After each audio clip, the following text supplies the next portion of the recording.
291. Wa an Ummi Salamah, dari Ummu Salamah.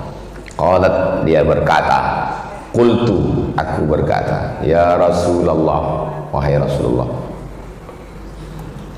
halli ajrun, apakah aku dapat pahala fi bani Abi Salamah, kalau ku kasih duit untuk anak Abu Salamah.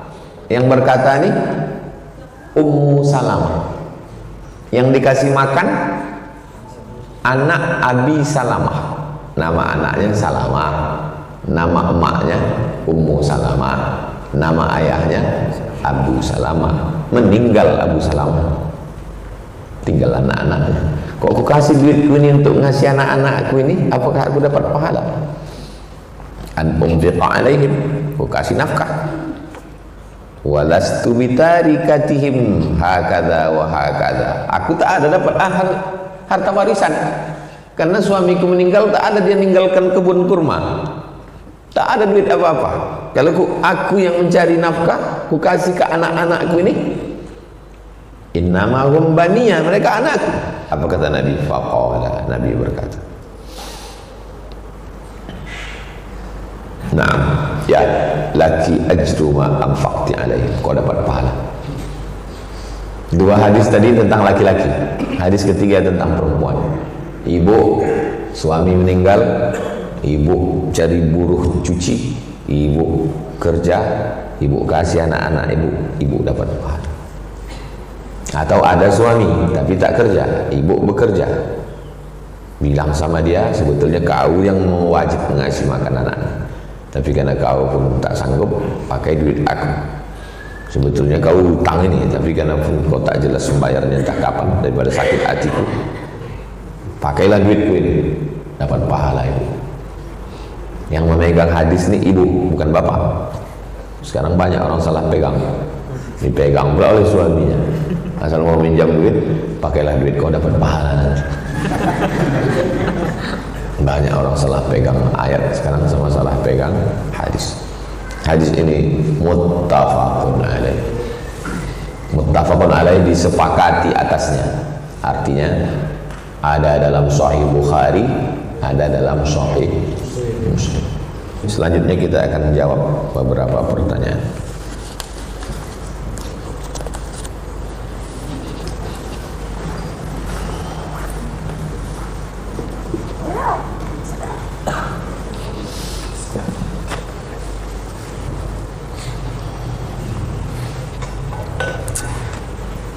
Siapa yang paling diutamakan dalam bersedekah? Jika kita menyisihkan 2,5% dari penghasilan, apakah orang tua kita berhak menerima bagian dari itu?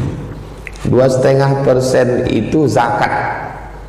Zakat itu diberikan ke Basnas, Badan Amil Zakat Nasional.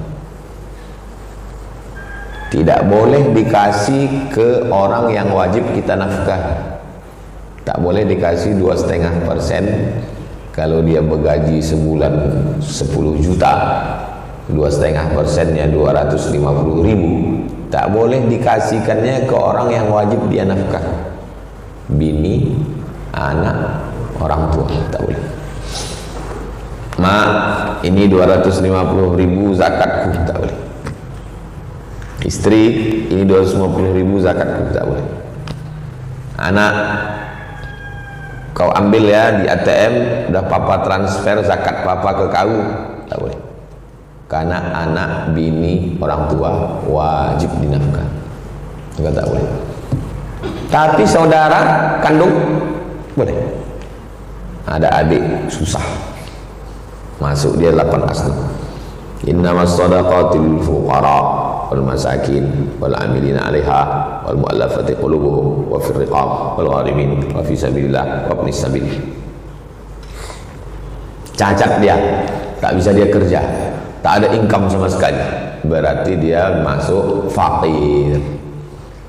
Bisa dia mencuci, menggosok, ngambil upah cuci dia, dapatnya sebulan 500.000, dia miskin. Itu beda fakir sama miskin. Tak ada income sama sekali, fakir. Ada income tapi tak cukup, miskin. Ada income tapi pura-pura tak cukup. Tamak. Tak ada income sama sekali, fakir. Ada income tapi tak cukup, miskin. Boleh kita kasih, tapi kalau dia saudara kita, jangan kita bilang itu zakat. Kasih aja ke dia. Kenapa? Karena kalau sebut zakat tersinggung perasaan. Tak perlu pakai akad. Aku serahkan zakat kau ke kau, karena aku tengok kau agak susah kali. Kasih aja ke dia. Nah, dah transfer kan. Kalau perlu tak usah kasih tahu, transfer. Dah, niatnya dalam hati, niatnya itu adalah zakat. Tapi zakat pakai akad Pak Ustaz. Akad dalam zakat bukan wajib, bukan rukun, bukan syarat, sunat. Yang wajib itu niat, bukan akad. Aku serahkan berasku ini untuk zakat fitrah anak bini kau tahun ini, itu naik, bukan wajib, bukan rukun, bukan syarat, sunat. Tapi jangan akad nikah kalian bilang sunat juga.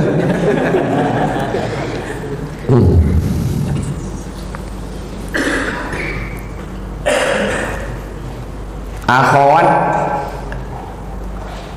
yang mengungkapkan perasaan. Ada perempuan itu mengungkapkan perasaannya. Sementara saya belum ingin menikah dan takut terjebak kepada maksiat. Demi menjaga hati, apakah saya terima atau saya tolak? Perempuan yang menawarkan dirinya kepada laki-laki yang soleh, hukumnya mubah, boleh. Tapi bukan dia langsung ke laki-laki itu. Bukan dibilangnya, sudikah kau jadi imam? Ini perempuan yang tidak menjaga marwah, muruah, harga dirinya. Ya kalau diterima, kalau ditolaknya, maulah pindah kampus. Maksud pindah ke UIN. Dari UIN mana? Macam mana Sayyidatuna Khadijah dulu? Bukan Khadijah langsung ke Nabi, melalui paman-pamannya, mencakapkannya. Kalau bahasa kitanya merisik. Kalau meminang itu jelas sudah. Nah, kalau masih mengintai-intai, mengintip-intip, bahasa Melayu dulunya merisik-risik. Udah ada calon, agak-agaknya menjawabnya pun begitu juga. Saya masih mau kuliah dulu Pak. Nah, kalau begitu jawabnya itu berarti nggak mau itu. Antum pun jangan pede kali. Mana tahu kalian kuliah baik, jadi imam di masjid, jamaah tuh suka sama kalian. Dek, ada anak gadis saya, mau tak? Kalau hubungan kita ini jangan hanya sekedar antara jamaah dengan ustaz. Kami ingin lebih dekat dari itu lagi. Nah, itu berisik itu. Mereka kalian bilang saya masih kuliah Pak. Dia pun paham, berarti dia menolak halus itu. Yang kalian bilang Bapak ini orang yang ke-13 lah yang ngomong gini ke saya. Pede kali kau. Ini daftarnya Pak. Nah, jaga juga perasaan orang. Kalau dia lembut, lembut pula kita. Perempuan, sebaik apapun laki-laki itu, jangan kalian jatuhkan harkat martabat diri. Pakai keluarga, abang, pakcik, sahabat, suruh ngomong ke dia. Kalau kata dia mau, baru berlanjut ke khitbah. Datanglah keluarga dia meminang. Kalau belum, saya belum mau menikah Pak Ustaz. Saya takut buat dosa, nanti pacaran. Demi menjaga hati, apakah saya terima atau saya tolak? Tolak baik-baik. Darul mafasid muqaddam ala jalbil masalih. Kalau ada maslahat, ada mafsadat, ada positif, ada negatif, darul mafasid itu kaedahnya. Menolak mudarat lebih didulukan daripada mengambil manfaat. Apa mudaratnya? Pacaran, terjadilah apa yang terjadi. Apa manfaatnya? Menjaga hati dia. Darul mafasid, menolak mudarat lebih didulukan daripada mengambil manfaat. diundang acara walimah. Di acara walimah itu ada artis dangdut pakai rok pendek. Apa mudaratnya? Haram menengok, mendengar fitnah. Apa manfaatnya? Mendatangi undangan, sunnah. Ketika bertemu antara manfaat dengan mudarat, apa kaidahnya? Darul mafasid muqaddam ala jalbil masalih. Menolak mudarat lebih utama daripada mengambil ngaji manfaat, tapi banyak begal antara ngaji sama begal. Pakai kaidah darul mafasid muqaddam ala jalbil masalih. Menolak begal lebih didulukan daripada datang ngaji. Jadi yang tak datang ini itu menolak begal.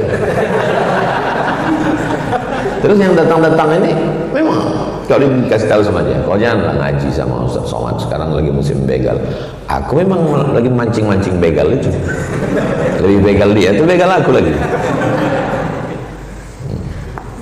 Aku tes motor dia berapa kekencangan begal. Kalau gitu silakanlah. Jadi yang datang ini lulus begal semuanya. Pada zakat mal, jika sudah sampai nisab, dikeluarkan kepada satu orang saja atau dibagikan kepada beberapa orang.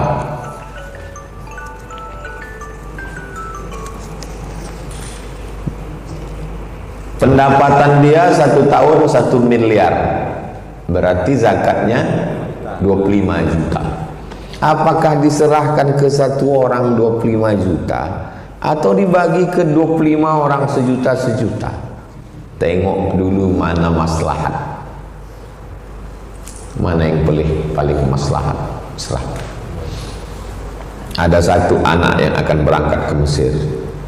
Kalau dia berangkat ke Mesir, di Mesir dia dapat beasiswa Al-Azhar, dia balik nanti akan menjadi imam, menjadi ulama, menjadi penyuluh di suku Talang Mamat. Bagus satu orang. Ini untuk kau 25 juta, tiket pesawat, untuk makan, tiket pulang. Bagus satu orang. Tapi kalau di kampung itu orang susah, maka bagus untuk orang banyak. Bingung saya Pak Ustaz, serahkan ke Basnas, biar Basnas yang berpikir. Jangan kita yang berpikir. Udahlah duit kita pula lagi berpikir.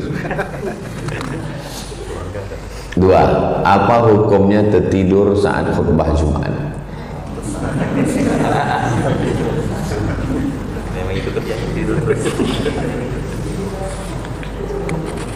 Minum kopi sebelum pergi sholat Jumat itu minum kopi.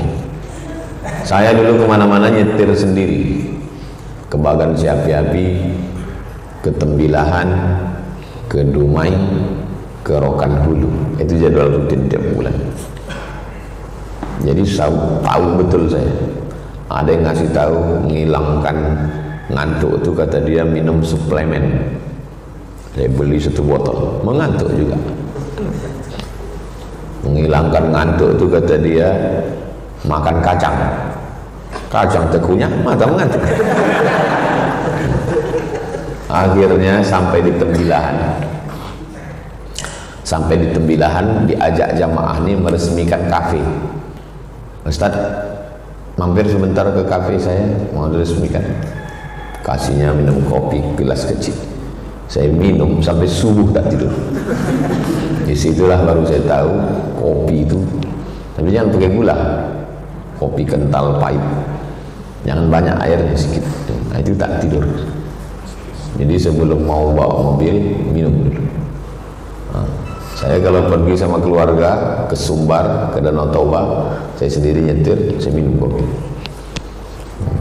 Mengantuk Pak Ustaz, minum lagi.